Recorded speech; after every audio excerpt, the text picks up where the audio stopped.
Quiero que pasen conmigo a Juan capítulo 3. Aquí en Grace Church estamos estudiando de nuevo el Evangelio de Juan. Lo hice el primer año que llegué en 1969. Ahora estoy de regreso, ahora con cierta profundidad, debo añadir. Y estamos disfrutándolo muchísimo aquí el Evangelio de Juan. Y recientemente hemos estudiado el capítulo 3 y creo que esa es la razón por la que le impactó a la gente la manera en la que lo hizo de una manera fresca y dinámica. Y se me sugirió que sería útil para ustedes. Permítanme ver si puedo hacer algunos comentarios preliminares para preparar el contexto. Quiero que caminemos juntos a lo largo de este pasaje. Quiero que veamos este pasaje no como una audiencia, sino como un estudiante. Quiero llevarlos a lo largo del proceso de exponer un capítulo, de entrar a las profundidades de él y entender sus riquezas.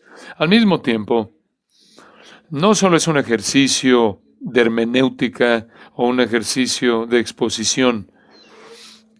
Quiero darles quizás un entendimiento fresco de la obra del evangelismo, porque al final del día la iglesia es responsable en el mundo de cumplir la gran comisión, ¿no es cierto? Esa es la razón por la cual estamos aquí. Y todo lo demás que hacemos, corto de eso, es para prepararnos para hacer eso de manera más eficaz. Todo lo que se lleva a cabo en la iglesia a manera de pastores y maestros, evangelistas, para perfeccionar a los santos, es para que los santos puedan hacer la obra del ministerio, para edificar al cuerpo de Cristo, para llevarlos a la semejanza de Cristo y después hablar la verdad en amor y que sea creíble por las vidas que viven. Entonces todo se reduce a evangelismo. Entonces creo que hay tantos malos entendidos del evangelismo. Esta es nuestra responsabilidad primordial y por lo tanto hay realidades fundamentales que realmente tenemos que comprender. Y este pasaje entonces se convierte en algo inmensamente útil para nosotros. De hecho, hace 2 días atrás, el domingo por la mañana, hablé de la sección de la mitad de la sección media de este capítulo 3, y en cierta manera estoy retrocediendo para aquellos de ustedes que estuvieron aquí el domingo, para entrar a los primeros 10 versículos de este diálogo tan interesante, y sé que esto es familiar para ustedes, pero quiero que escuchen conforme leo los versículos 1 al 12 de Juan 3. Juan 3, 1 al 12. Había un hombre de los fariseos que se llamaba Nicodemo, un principal entre los judíos. Este vino a Jesús de noche y le dijo: Rabí, sabemos que has venido de Dios como maestro, porque nadie puede hacer estas señales que tú haces si no está Dios con él. Respondió Jesús y le dijo: de cierto te digo, que el que no naciere de nuevo no puede ver el reino de Dios. Nicodemo le dijo: ¿cómo puede un hombre nacer siendo viejo? ¿Puede acaso entrar por segunda vez en el vientre de su madre y nacer? Respondió Jesús: de cierto te digo, que el que no naciere de agua y del Espíritu no puede entrar en el reino de Dios. Lo que es nacido de la carne, carne es, y lo que es nacido del Espíritu, Espíritu es. No te maravilles de que te dije: os es necesario nacer de nuevo. El viento sopla de donde quiere y oye su sonido, mas ni sabes de dónde viene ni a dónde va. Así es todo aquel que es nacido del Espíritu. Respondió Nicodemo y le dijo: ¿cómo puede hacerse esto? Respondió Jesús y le dijo: ¿eres tú el maestro de Israel y no sabes esto? De cierto te digo, que lo que sabemos hablamos y lo que hemos visto testificamos, y no recibís nuestro testimonio. Si os he dicho cosas terrenales y no creéis, ¿cómo creeréis si os dijere las celestiales? Una porción muy conocida de las Sagradas Escrituras. Como predicadores del Evangelio y ministros del Evangelio, somos llamados a guiar la iglesia de nuestro Señor Jesucristo, cumpliendo la gran comisión. Esta es la razón de ser para la iglesia. ¿Cómo cumplimos esa prioridad? Es crítica. Y hay una realidad de cimiento que debemos entender y adoptar de manera plena si es que vamos a entender algo acerca del evangelismo, y es dado aquí por ningún otro que nuestro Señor. Y en este contexto, el Señor Jesucristo el evangelista perfecto está evangelizando al maestro en Israel. En las últimas 2 semanas he estado yo pensando, si yo tuviera la oportunidad de evangelizar al Papa, seguiría el patrón de nuestro Señor que se encuentra aquí en Juan capítulo 3.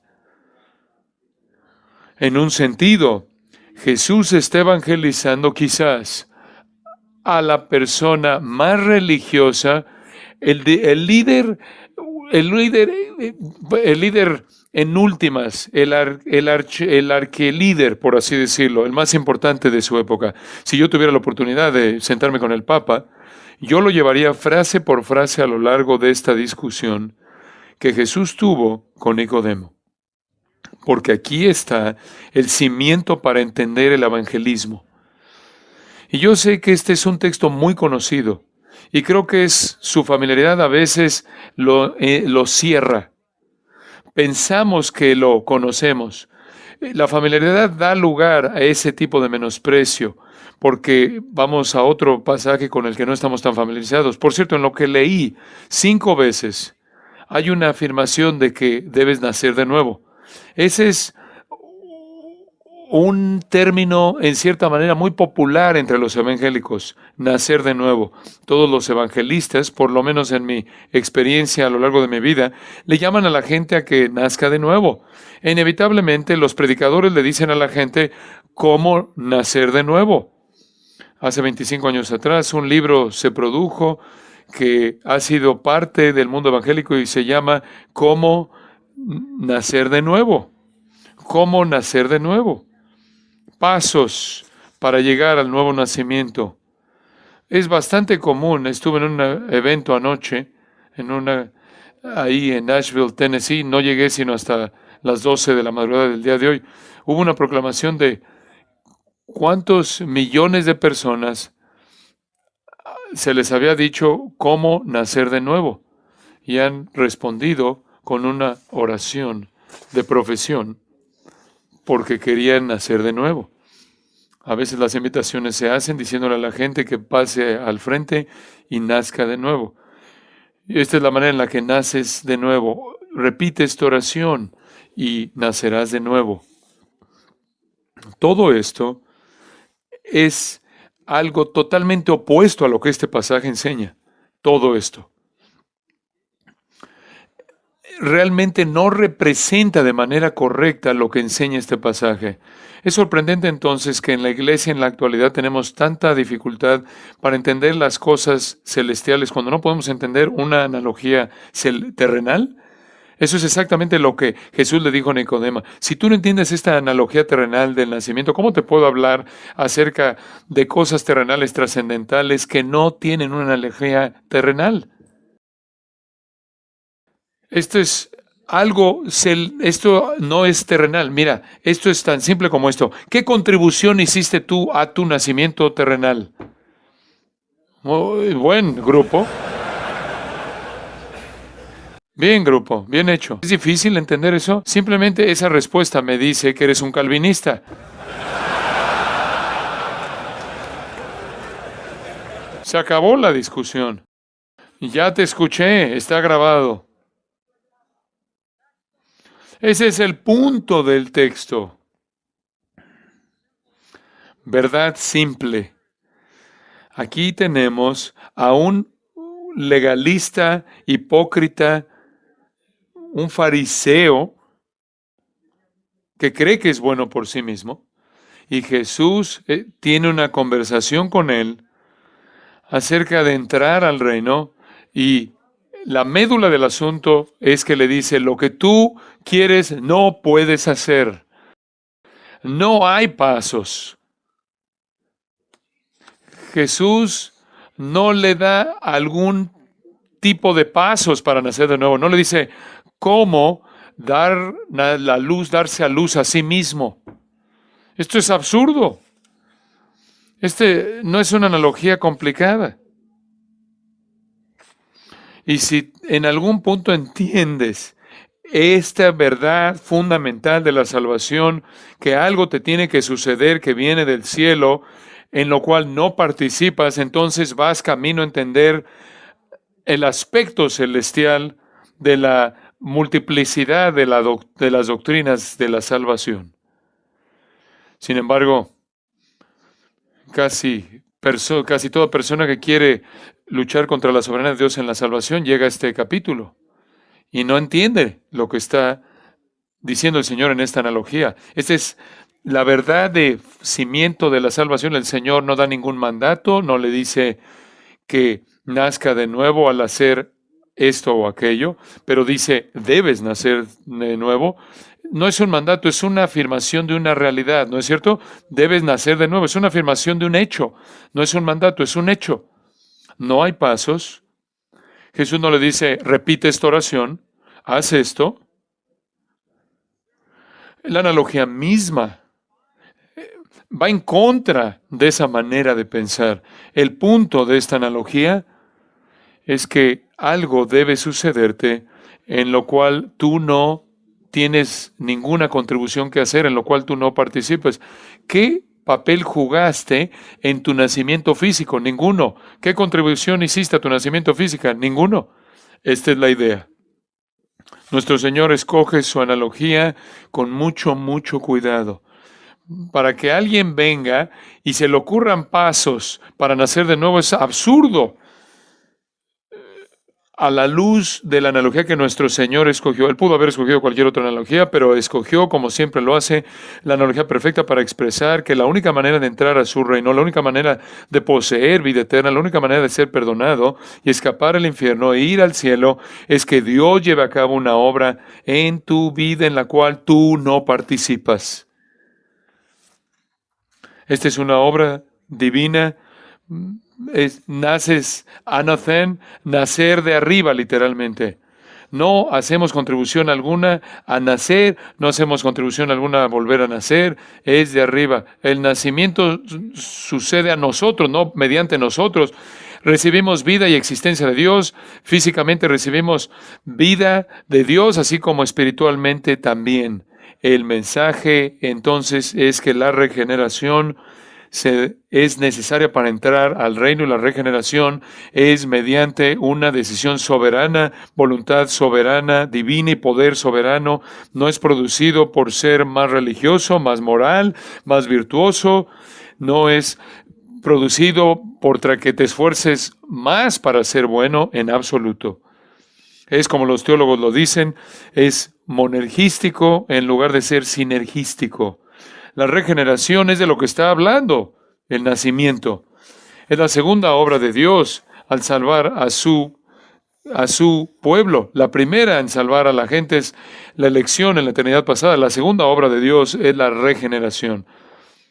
Entonces tenemos que comenzar entendiendo la obra del evangelismo con este punto, entendiendo a partir de esta analogía simple, terrenal, de que el cimiento de todo es que la salvación inicia por una obra divina de Dios en la cual la gente no participa.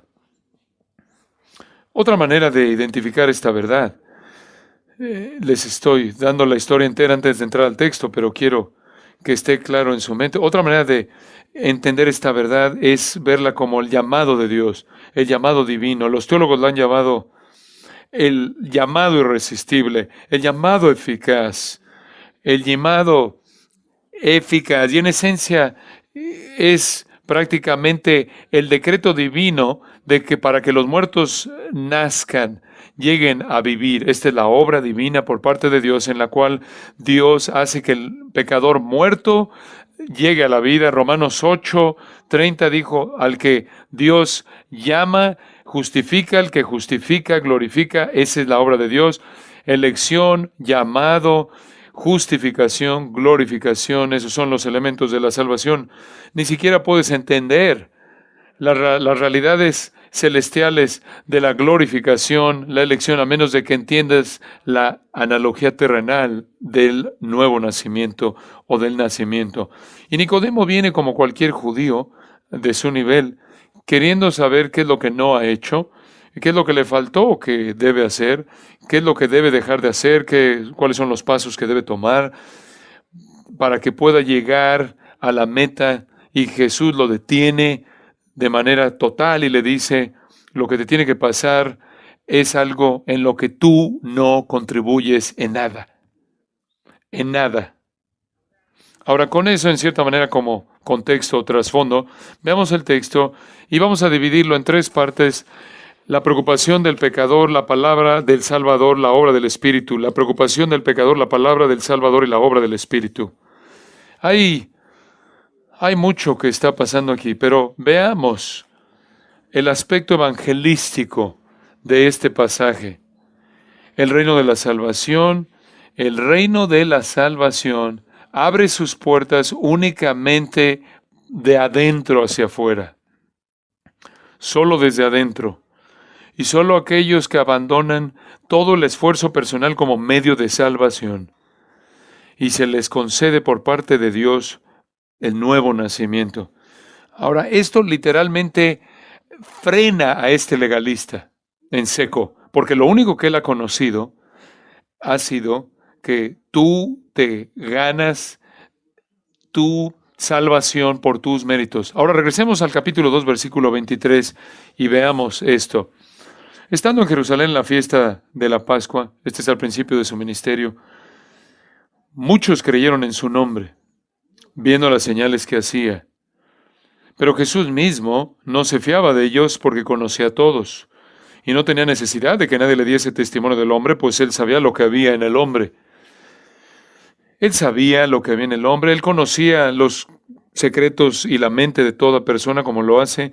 Este es Juan afirmando la deidad y la gloria del Hijo de Dios en base a su omnisciencia. Él conoce lo que solo Dios conoce. Y entonces Jesús está consciente de que los que creyeron en su nombre no era fe salvadora. Entonces, ¿en qué creyeron? ¿Cuál era el contenido esencial de lo que ellos creyeron? Vayan al capítulo 2 del capítulo 3. Él está hablando por su parte, los otros que mencionó del 2:23, los muchos que creyeron en su nombre. Probablemente había mucha discusión entre ellos y que se encontraron. Entonces Nicodemo habla en nombre de todos los que supuestamente creyeron. 3:2, esto es lo que creemos, lo que sabemos, que has venido de Dios como maestro, porque nadie puede hacer estas señales que tú haces si no está Dios con él. Entonces esto es lo que ellos creían. Él creían que era un maestro de Dios. Él nunca habían visto un obrador de milagros, nunca antes había visto un profeta, nunca lo habían visto hasta que Juan el Bautista vino y él no hizo ningún milagro. No había visto un profeta en 400 años. No estaban acostumbrados a los milagros. Los milagros no sucedían y después viene y Jesús llega y los hace frente a ellos antes, durante y después de la Pascua. Y entonces están muy conscientes de que este era un maestro de Dios. Esto es en esencia lo que ellos creían. Esto da una esperanza tremenda a Nicodemo. Aquí hay un maestro de Dios, obviamente por el poder que ha sido desplegado mediante él. Poder sobre demonios, poder sobre enfermedades, y más tarde él demostraría poder sobre la muerte de la naturaleza. Comienza a mostrar ese poder y ellos llegaron a conclusiones obvias. Eso nos lleva a la historia de uno de ellos, uno de estos creyentes que creyeron en su nombre al grado que creyeron que era un maestro enviado por Dios. Con toda su religión, con todos sus méritos, y los historiadores nos dicen que Nicodemo era uno de las tres personas más ricas de Jerusalén y alcanzó esa riqueza porque él se había elevado tanto como un maestro, era parte de un Sanedrín, de la Corte Suprema de Israel, y él era un hombre altamente estimado, versículo 10, el maestro, artículo definido, él había llegado al pináculo del judaísmo farisaico. Él era el apóstata prototipo primordial. Y adivina, los hipócritas saben que son hipócritas. Es un juego que ellos juegan. Es un juego que ellos juegan. Era el hipócrita clásico. Ellos conocen su condición miserable. Y él es un hombre que está entre los fariseos llamado... había un hombre de los fariseos que llamaba Nicodemo, de donde obtenemos su nombre, quiere decir victorioso entre la gente. Él fue nombrado, recibió un nombre triunfal. Él es un fariseo, lo cual quiere decir que es un legalista, está en el corazón del judaísmo apóstata corrupto. De hecho, él y todos sus amigos recientemente habían sido atacados en el capítulo 2, versículos 13 al 18. Jesús vino al templo, era dirigido por los saduceos, pero también estaban involucrados los fariseos, y con su látigo lo limpió el templo. Realmente no lo limpió, porque cuando él lo limpió no quitaron todo, porque al final su ministerio regresó. Lo limpió realmente parcialmente, en el sentido de que había atacado la religión, y Nicodemo era parte de esta religión y era una parte importante. Este es entre los hombres más separados, apartados. Esto es lo que fariseo quiere decir, significa. Este era de los más devotos. Él ha adoptado una posición elevada, pero la realidad del asunto es esta: su vida no era más que una pila de estiércol. ¿Por qué dices, cómo sabes eso? Porque eso es lo que dijo Pablo en Filipenses 3.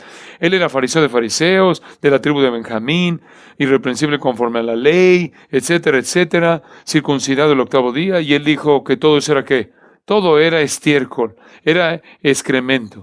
Entonces, aquí hay un hombre cuya vida estaba llena de estiércol, no era nada más que eso. Lo tengo por basura, a eso se refiere Pablo cuando dice Filipenses 3, eso es lo mejor que se puede decir de él.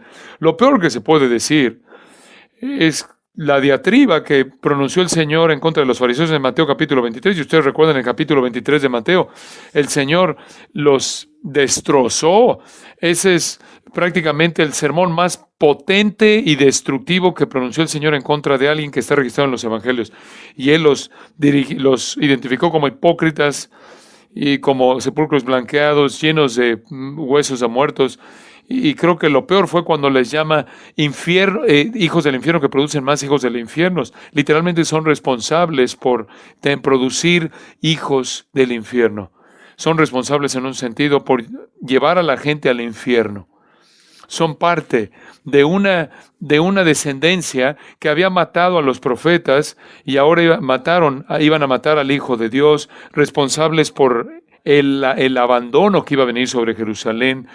Y realmente una afirmación impresionante de reprensión y un juicio devastador en contra de los fariseos. Y aquí está su hombre primordial. Entonces, no sé cuál es tu idea sentimental acerca de Nicodemo en el pasado, pero este es un hombre malo. Pero a los ojos de la gente, él es un hombre que, es un hombre rico, un maestro muy dotado, religioso, probablemente es lo mejor que hay en términos humanos. Este es lo mejor que hay de representación, este es el mejor representante de los apóstatas de esa época. Él es un principal entre los judíos, un rabí, el maestro. Por cierto, él es el único fariseo en todos los evangelios que se acercó a Jesús. El único. Si quieres ver una ilustración, tienes que ir a Pablo para encontrar otro fariseo. Hay temor en su corazón. Y le llamamos a esto la preocupación del pecador. Viene a Jesús y es muy cordial y le dice Rabí, versículo 2. Dice que vino a Jesús de noche. La gente dice, ¿qué quiere decir eso? Quiere decir que vino a Jesús de noche. ¿Qué quieres que diga? ¿Quieres que ponga algo ahí en los espacios en blanco? No sé por qué vino de noche. Pero puedes leer páginas tras páginas acerca de por qué vino de noche. Porque en la noche mostraba su pecado y estaba tratando de esconderse. No sé por qué vino de noche. Yo podría decir que en cualquier momento es buen momento. ¿Estás de acuerdo? En el momento en el que venga Jesús es un buen momento. Sí, entonces, no prediquemos de eso. Me encanta la respuesta de nuestro Señor. Recuerda esto. Esto es como el Papa que se acerca a Jesús. Este es el hombre primordial religiosa. Es un hombre apóstata, de la religión apóstata. Y no oyes una diatriba, como lo oyes en Mateo 23 en contra de él. Lo que ves aquí es un complemento de Mateo 12:20, ¿te acuerdas? Tomado de Isaías 42, que dice acerca de Cristo: La caña cascada no quebrará y el pábilo que humea no apagará. Aquí hay un hombre que era una caña cascada, que era un pábilo que humeaba. La luz de su vida era muy baja, había temor, preocupación, ansiedad. Hay una cortesía, una expresión de cortesía aquí, le dice Jesús, Rabí. Él sabía de qué significaba, porque esa palabra se usaba para referirse a él. Y él reconoce que es un maestro que viene de Dios. Dios lo reconoce como Dios, que él viene de Dios. Y en su mente, él está pensando, bueno, quizás puedo encontrar la respuesta aquí. He llegado al pináculo de la religión. He llegado a la cúspide. Soy un hipócrita y lo sé. Lo sé. ¿A dónde voy? ¿A dónde me vuelvo? Aquí hay un hombre que es de Dios. Quizás Él sabe qué más necesito hacer. Y esta es la razón por la que Él viene. Ahora, los fariseos tenían algunas cosas a su favor. Ellos creían en el decreto divino, creían en la responsabilidad moral, en la inmortalidad, creían en la resurrección corporal, en los ángeles, en las recompensas eternas, en el castigo. Pero también creían que en sus rituales, ceremonias, en su moralidad, y creían que eso los iba a llevar al reino de Dios, sus propias obras. Eso es lo que él creía. Y claro que él era parte de un grupo de 6,000, hasta donde podemos saber, 6,000 nada más, que habían caminado por el camino menos pisado, pero en su corazón hay una ansiedad profunda y temor. Porque él sabe que hay un juicio. Él sabe que él va a rendir cuentas en términos morales, pero es un fraude como todos los hipócritas siempre lo saben. Esta es la preocupación del pecador. Este es el temor de Nicodemo. Y después llegas a los versículos 3 en adelante a ver la palabra del Salvador. Y esto es tan claro, tan simple. No sé cómo podemos malinterpretarlo. El Señor realmente no le pone atención aparentemente al saludo. Y por cierto, este es un relato algo críptico, porque Nicodemo desaparece y ya no lo vemos reaccionar. El Señor sigue hablando hasta el versículo 21, pero créeme que en esa podemos saber que lo que tenemos aquí, esto es con una condensación de del diálogo que tuvimos. Seguramente esto siguió por horas en esa noche. Él temía que con toda su ritual y toda su moralidad externa y con toda su conducta externa, él temía que estaba fuera del reino de Dios.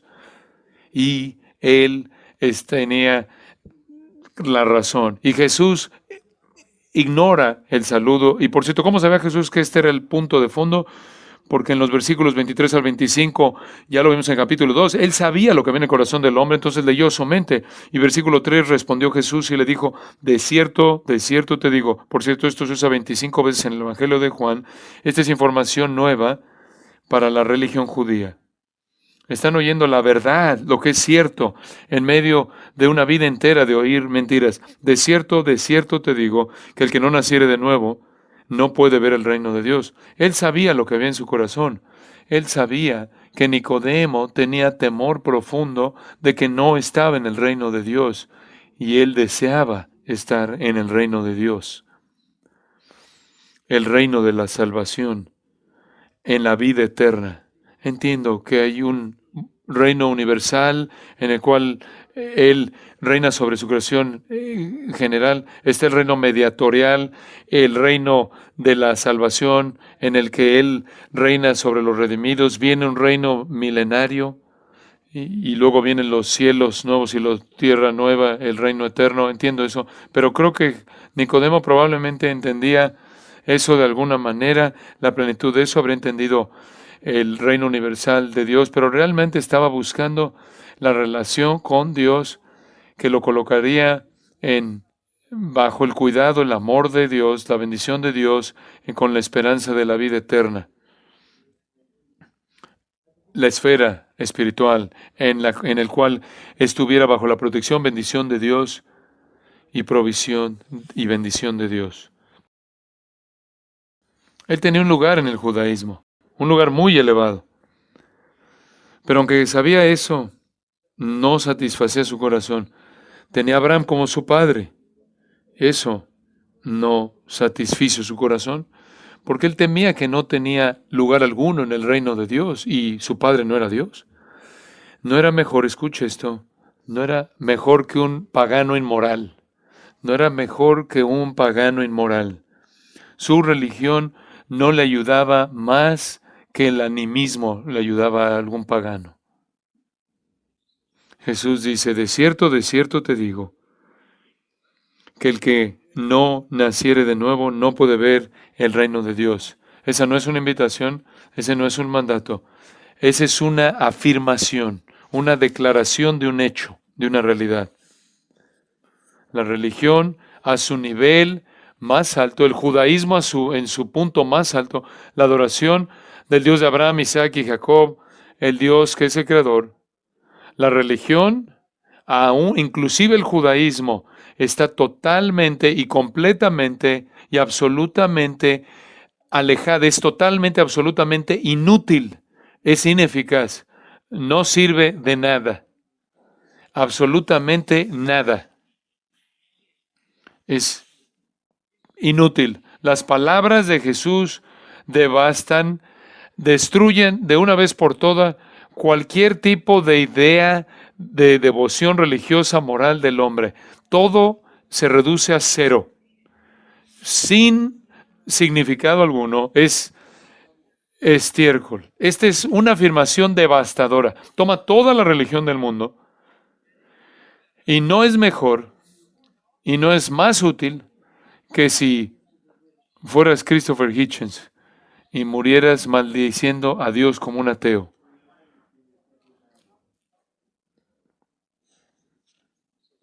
Él dice, debes nacer de nuevo. No tiene nada que ver con tu religión. Y lo dice 5 veces 3, 5, 7, 8. Y no voy a tomar el tiempo de hacerlo, pero puedes ver 1 Juan 2, 3, 4, 5. Y vas a ver media docena de veces este concepto de nacer de nuevo, nacer de nuevo, nacer de nuevo. Lo que eso significa es que todo lo que has acumulado en tu vida no sirve de nada. Nada puede hacer una contribución a tu salvación. Tienes que regresar al principio. Y así es como Jesús detiene a la persona moral religiosa en frío, de manera radical. Todo significaba nada, absolutamente nada.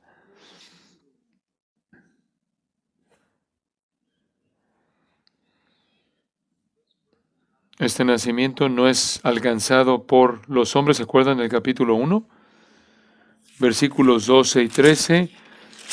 Mas a todos los que le recibieron, a los que creen en su nombre, les dio potestad de ser hechos hijos de Dios, los cuales no son engendrados de sangre, ni de voluntad de carne, ni de voluntad de varón, sino de Dios. Por cierto, creer y la fe siguen a la regeneración.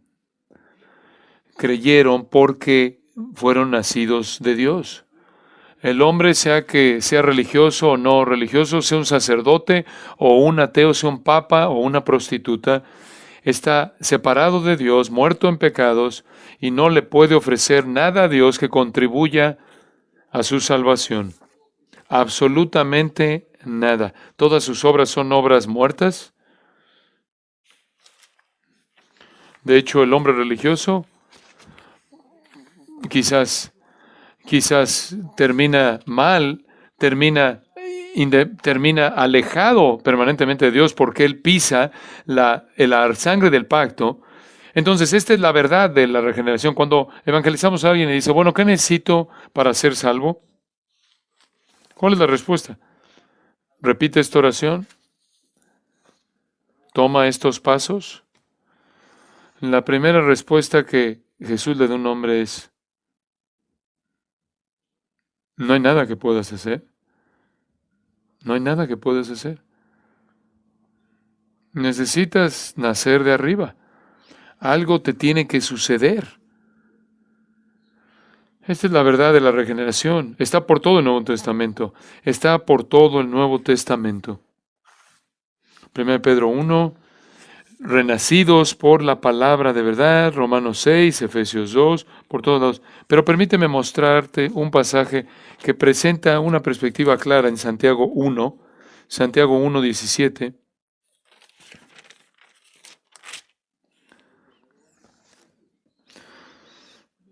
No erréis, no seáis engañados.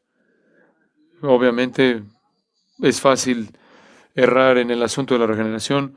Versículo 17, toda buena dádiva y todo don perfecto desciende de lo alto. Tenemos que nacer de arriba. Aquí está el paralelo mismo. Esto es tanto inclusivo como comprensivo, incluye todo.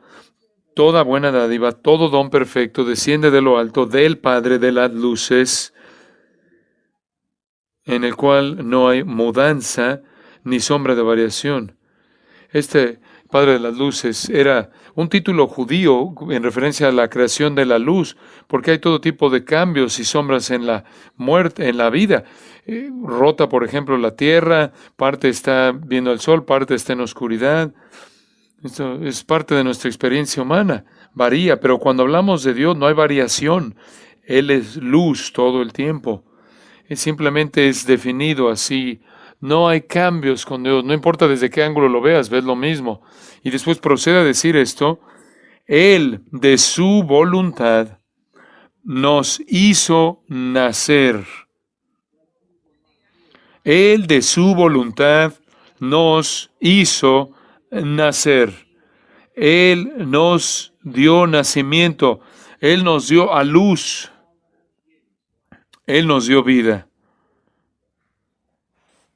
Y ahora puedo regresar a Juan capítulo 3. Entonces, esto es simplemente uno de muchas escrituras que hablan de la regeneración. Siendo soberana, milagrosa, es una obra de Dios. Y llegamos a la respuesta de Nicodemo en el versículo 4. Nicodemo le dijo, ¿cómo puede un hombre nacer siendo viejo? ¿Puede acaso entrar por segunda vez en el vientre de su madre y nacer? Esa respuesta por parte de Nicodemo creo que ha sido mal representada muchas veces. Nicodemo, él puede ser el mejor de los fariseos. Él no llegó a ser el mejor de los fariseos porque no entendía la analogía. Te prometo algo. Él pasó su vida entera como rabino, hablando como rabino. Eso era lo que hacían los rabinos. Hablaban con analogías. Hablaban de la idea de la ilustración. Si ves la literatura rabínica, habla en términos de ilustraciones de palabras. Él es la vida, esto es la vida para él. Él lo entendió. Él lo entendió. Él sabe exactamente de qué trata la conversación. Él no le dice a Jesús, oye, ¿de qué estás hablando? Él sabe que había leído su mente y él entendió la analogía en un sentido del nacimiento. Entonces él hace 12 preguntas. ¿Cómo puede un hombre nacer siendo viejo? ¿Puede acaso entrar por segunda vez en el vientre de su madre y nacer? Simplemente está respondiendo diciendo, lo que tú estás sugiriendo en tu analogía es que para entrar al reino es imposible para mí. Correcto. Correcto. Él lo entiende. Él entiende la analogía. Tú me estás diciendo que no puedo hacer nada para entrar en el reino. Es correcto.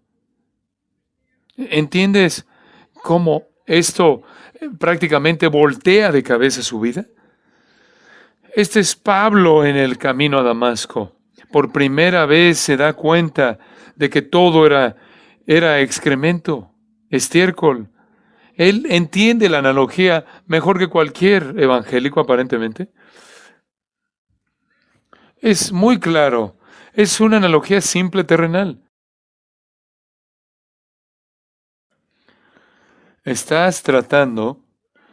Tú estás preguntando acerca de lo que puedes hacer y la respuesta es nada. Absolutamente nada. Él está reaccionando como cualquier persona reaccionaría. Él está diciendo, de hecho, bueno, Bueno, pues entonces lo que he hecho en mi vida, pues, ¿qué es acerca de todo lo que he hecho? ¿Qué hay acerca de toda la moralidad, el ritual, las ceremonias? ¿Qué hay acerca de todos los sacrificios que he ofrecido? ¿Qué hay acerca de toda la gente que he enseñado? ¿Qué hay acerca de todas las veces que le he dicho a la gente acerca del Antiguo Testamento y los he llamado a adorar a Dios? ¿Qué hay acerca de todo eso? ¿Qué hay acerca de toda la bondad, de la idea de la bondad? ¿Qué hay acerca de todas las limosnas que di, de toda la ayuda que ofrecí? No sirve de nada. No sirve de nada. Esto es nuevo. Esto es nuevo. Esa es la razón por la que Jesús le dijo, de cierto te digo, estoy yendo por primera vez en su vida, que Dios tiene que llevar a cabo una obra en su alma, una obra de creación, como su nacimiento humano al cual no hace contribución alguna.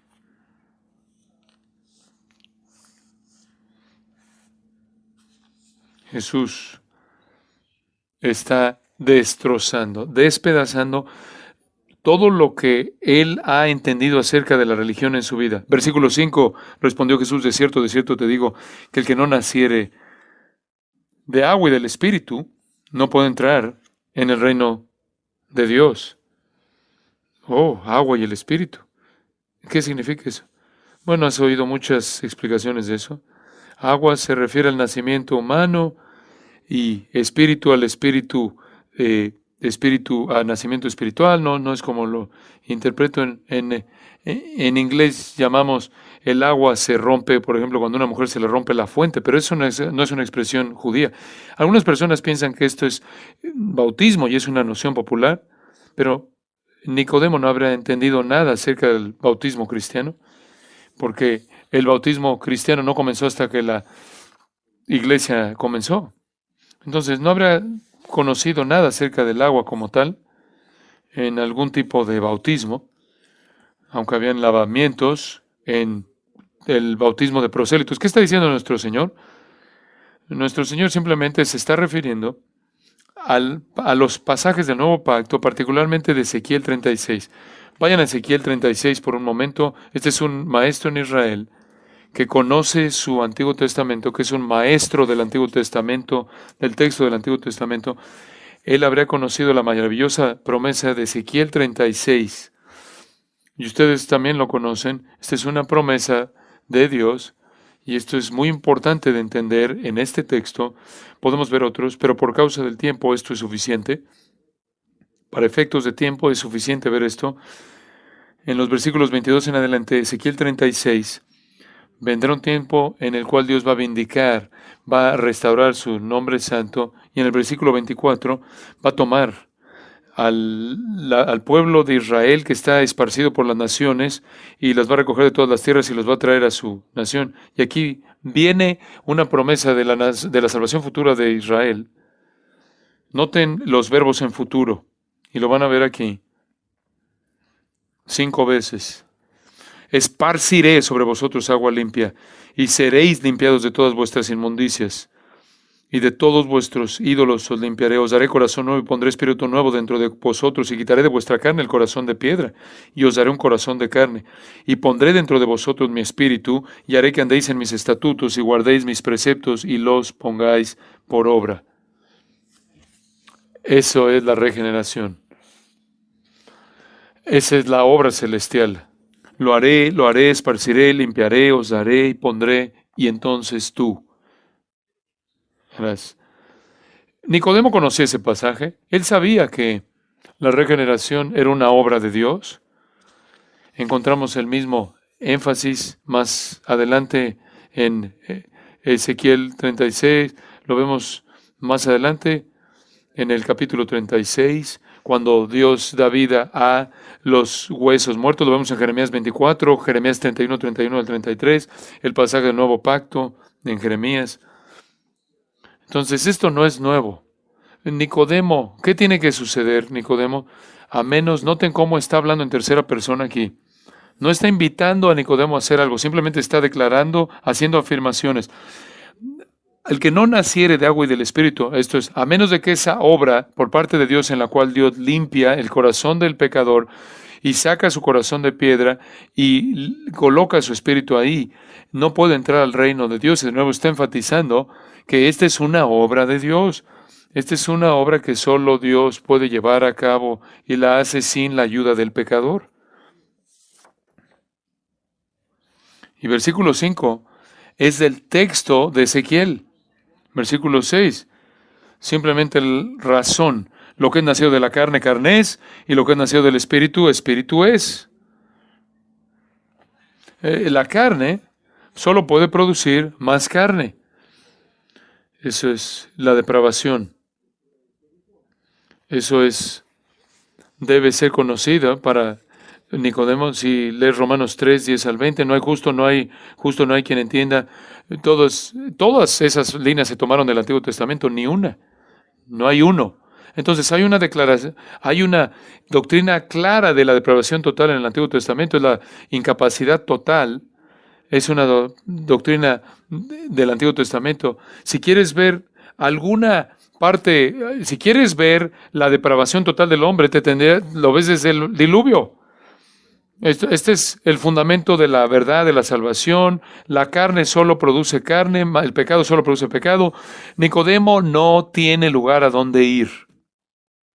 Toda su religión ha sido aplastada y ha sido hecho talco. Y ha presentado el Señor esta verdad que ha destrozado su moralidad. Él no puede hacer contribución alguna. Literalmente está ahí sin capacidad alguna. No tiene a dónde volverse. Se ve esto como una calle sin salida. Lo único que puede producir la carne es carne. Y después esto. Lo que es nacido del Espíritu, Espíritu es. Lo que es nacido del Espíritu, Espíritu es. No te maravilles de que te dije, os es necesario nacer de nuevo. Lázaro no se pudo resucitar a sí mismo.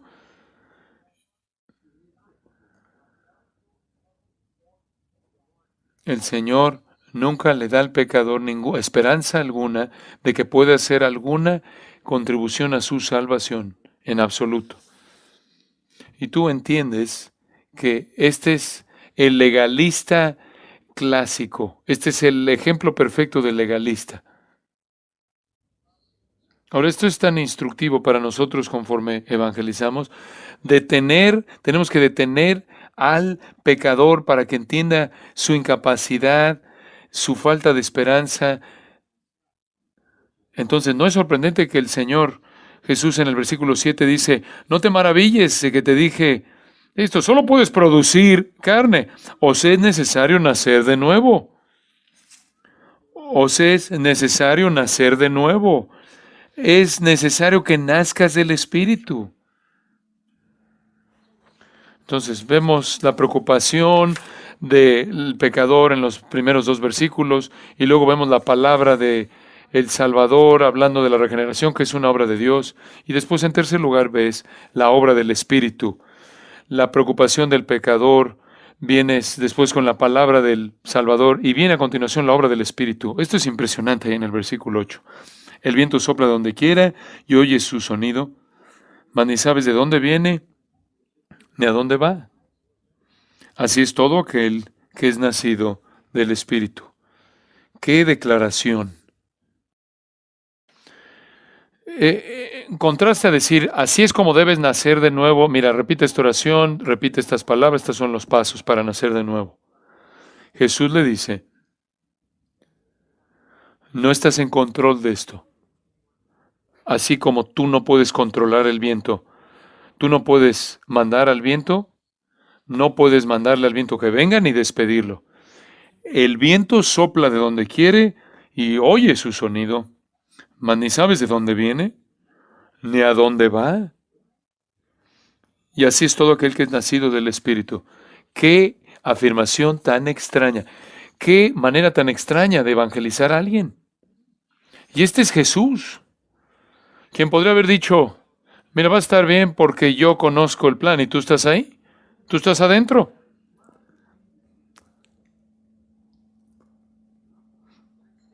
Pero en lugar de esto, Él presenta este misterio inmenso. Tú no estás en control de esto, ¿qué te parece eso? La próxima vez que un pecador ansioso se te acerca y le digas, tienes que nacer de arriba, y esto es 100% una obra de Dios, de gracia soberana, en base a su amor predeterminado, establecido sobre ti desde antes que el mundo empezó, fue fundado. Este es solo que Él lo va a hacer, y Él lo va a hacer cuando Él lo quiera hacer.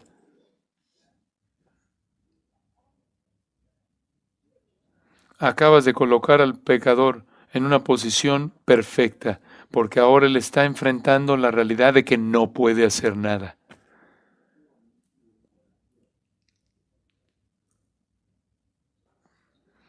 Todo es la obra del Espíritu. El Espíritu convence de pecado, de justicia y de juicio. El Espíritu produce arrepentimiento. El Espíritu produce fe.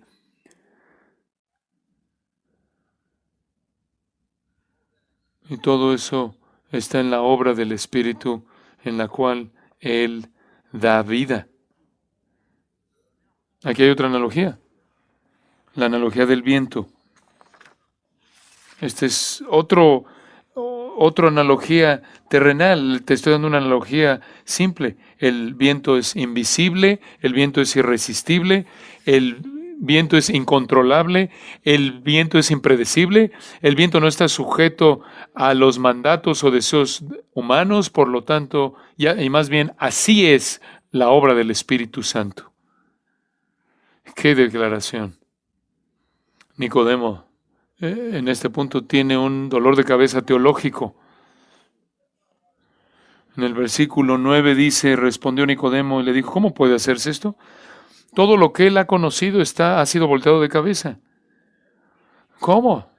Ni siquiera ha llegado a aceptar la verdad de la depravación, ciertamente no de la regeneración, del nuevo nacimiento, a la cual no puede hacer contribución alguna. Quiero decirles que esto es simplemente,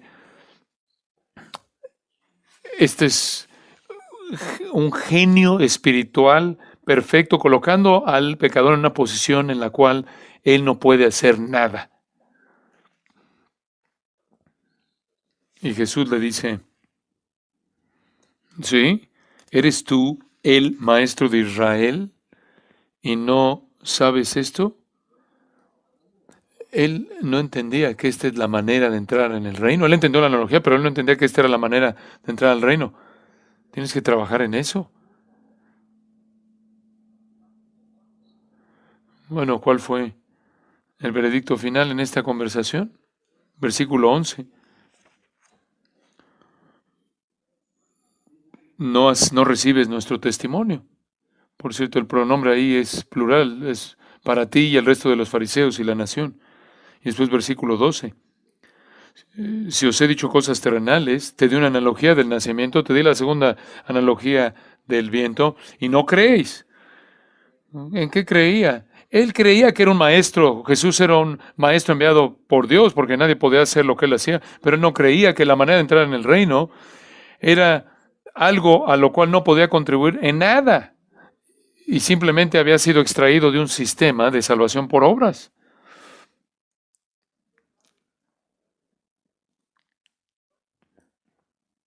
¿Qué le pasó a Nicodemo?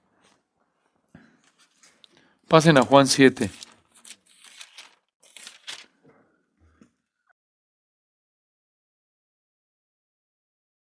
Las cosas están calentándose, como recordarán, para Jesús. Ya en el capítulo 7, los judíos, versículo 1, quieren matarlo. Jesús entra al templo y todo lo que dice simplemente incrementa su odio y su enemistad. Están enojados contra él. No tenemos tiempo de verlo, pero vean el versículo 40. Entonces algunos de la multitud, oyendo estas palabras, decían, verdaderamente este es el profeta. Otros decían, este es el Cristo, pero algunos decían, ¿de Galilea ha de venir el Cristo? ¿No dice la Escritura que del linaje de David y de la aldea de Belén, de donde era David, ha de venir el Cristo? Hubo entonces disensión entre la gente a causa de él, y algunos de ellos querían prenderle, pero ninguno le echó mano. Los alguaciles vinieron a los principales sacerdotes y a los fariseos, y estos les dijeron, ¿por qué no le habéis traído? Los alguaciles respondieron, jamás hombre alguno ha hablado, porque como este hombre. Entonces los fariseos le respondieron, ¿también vosotros habéis sido engañados? ¿Acaso ha creído en él alguno de los gobernantes o de los fariseos? Oh, nadie ha creído. Entonces Nicodemo no es un creyente aquí, pero, versículo 50, les dijo Nicodemo, el que vino a él de noche, el cual era uno de ellos, ¿juzga acaso nuestra ley a un hombre si primero no le oye y sabe lo que ha hecho? Oye, Nicodemo, buena, fue una buena acción. Claro, ¿cómo vas a juzgar a un hombre si primero no le juzgas? Algo está pasando aquí.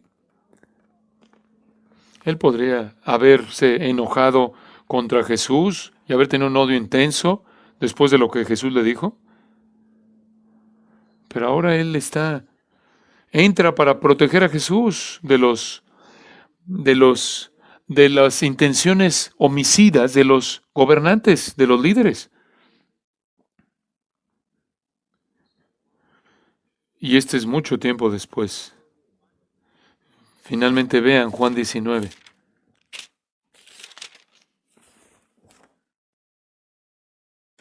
Versículo 38. Después de todo esto, José de Arimatea, que era un discípulo de Jesús, pero secretamente por miedo de los judíos, rogó a Pilato que le permitiese llevarse el cuerpo de Jesús, y Pilato se lo concedió. Entonces vino y se llevó el cuerpo de Jesús. También Nicodemo, el que antes había visitado a Jesús de noche, vino trayendo un compuesto de mirra y de áloes, como 100 libras. Tomaron pues el cuerpo de Jesús y lo envolvieron en lienzos con especies aromáticas, según es costumbre sepultar entre los judíos. Y en el lugar donde había sido crucificado había un huerto, y en el huerto un sepulcro nuevo, en el cual aún no había sido puesto ninguno. Allí pues, por causa de la preparación de la Pascua de los judíos, y porque aquel sepulcro estaba cerca, pusieron a Jesús. Nicodemo trajo 100 libras de acuerdo con el texto, de especias. Eso era apropiado para un hombre noble como él. Esto era prácticamente aloes que usaban los judíos, porque los judíos no embalsamaban. Y ahí están los dos hombres juntos. José de Arimatea era en secreto, pero ya no, porque fue a Pilato y todo el mundo se enteró. En algún punto entre Juan 3 y Juan 19, el viento sopló.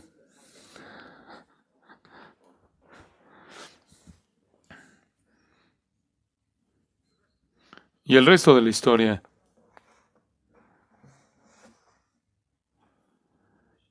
Tradiciones nos dicen que Nicodemo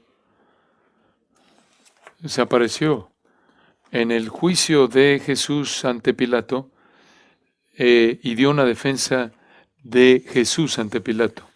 La tradición dice que Nicodemo fue bautizado por dos apóstoles, Pedro y Juan,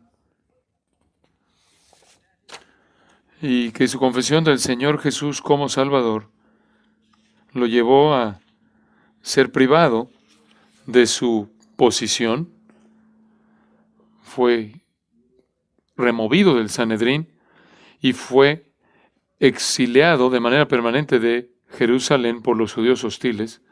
Fue reducido junto con su familia hasta el punto de que llegó a la pobreza a tal grado que hay una maravillosa historia acerca de que su hija estaba en una situación de tal pobreza que llegó al nivel de la vergüenza, porque se encontró que estaba escarbando en los montones de excremento para encontrar pedazos de grano para comer. Y un rabino se acercó y sintió compasión hacia esta dama y le preguntó quién era. Ella dijo, soy la hija de Nicodemo. A lo cual él preguntó, ¿qué le pasó a tu padre? Ella le dijo que había seguido a Jesucristo y había sido expulsado. Y termina la historia con este comentario. El rabino se rehusó a ayudarle.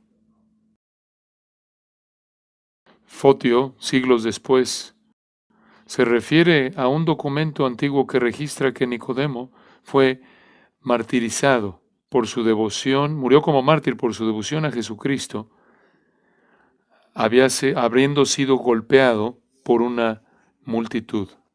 No estoy seguro acerca de esos detalles, pero puedes obtener la historia genuina cuando llegues al cielo. Entonces, ¿qué puede hacer el pecador? ¿Qué puede hacer el pecador? El resto del capítulo dice, cree, cree, porque el pecador no puede creer sin regeneración. ¿Qué puede hacer un pecador? Cuando prediqué esto durante semanas, terminaba cada sermón diciendo, ¿qué le vas a decir a un pecador? ¿Puedes pedir? ¿Puedes pedir? Dios, ten misericordia de mí, soy un pecador. ¿No tienes el derecho? ¿No has cumplido, alcanzado algún mérito que te coloque en una posición en la que le demandas algo a Dios? ¿Puedes pedir? Estuve sentado junto al lecho de muerte de un joven, de un hombre que por 25 años estuvo metido en la homosexualidad, y hablamos de esto y me dijo, tenía SIDA, y me dijo, ¿qué hago? Y me dijo, pide, y me dijo, ¿puedes pedir por mí? Y yo le pedí a Dios que le diera vida. Eso es lo que podemos hacer, es lo único que podemos hacer. Juan 3:37 dice, el que a mí viene, nunca le echaré fuera. Juan 6:37, Jesús mismo dijo, pedid y ¿qué? Se os dará.